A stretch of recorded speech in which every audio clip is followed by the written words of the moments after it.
আজ ব্রেকফাস্টে বানাবো উপমা, যেটাকে আমরা বাংলায় ঝাল সুজিও বলি।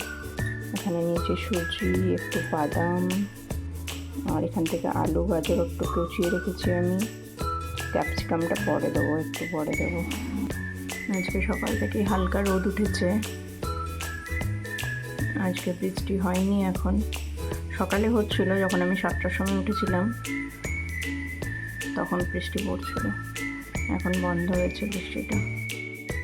এখানে বাদামটা ভাজতে দিয়ে দিয়েছি আমি, বাদামটাকে ভেজে তুলে রেখে নেবো। বাদামটা ভাজা হয়ে গেছে, তুলে রেখে দিয়েছি। এরপর ওই তেলেই এখানে আলু গাজর আর কাঁচা লঙ্কাটা দিয়ে দিয়েছি। আলু গাজর ভাজা হয়ে গেছে, ক্যাপসিকামটা দিয়ে দিলাম। এটাকে একটু ভেজে নেব।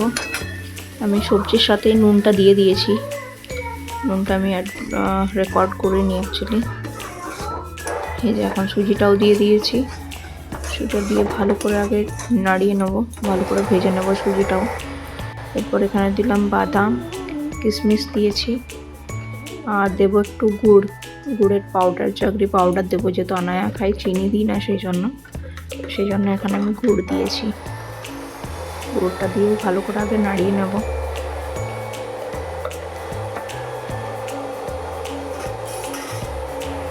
সবগুলো খুব ভালো করে মিশিয়ে নেব।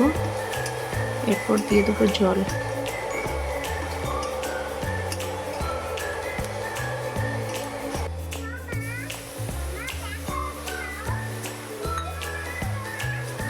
জল দিয়ে দিয়েছি, জল দেওয়ার পর ভালো করে নাড়িয়ে ঢাকা দিয়ে দেবো।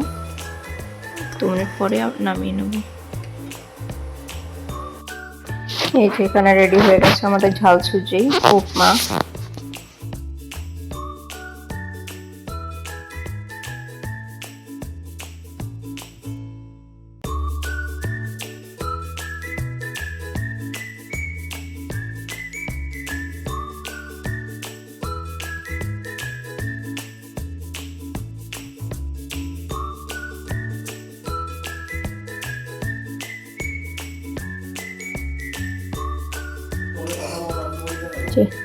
উপমা একদম রেডি, গরম গরম সার্ভ করে নেব।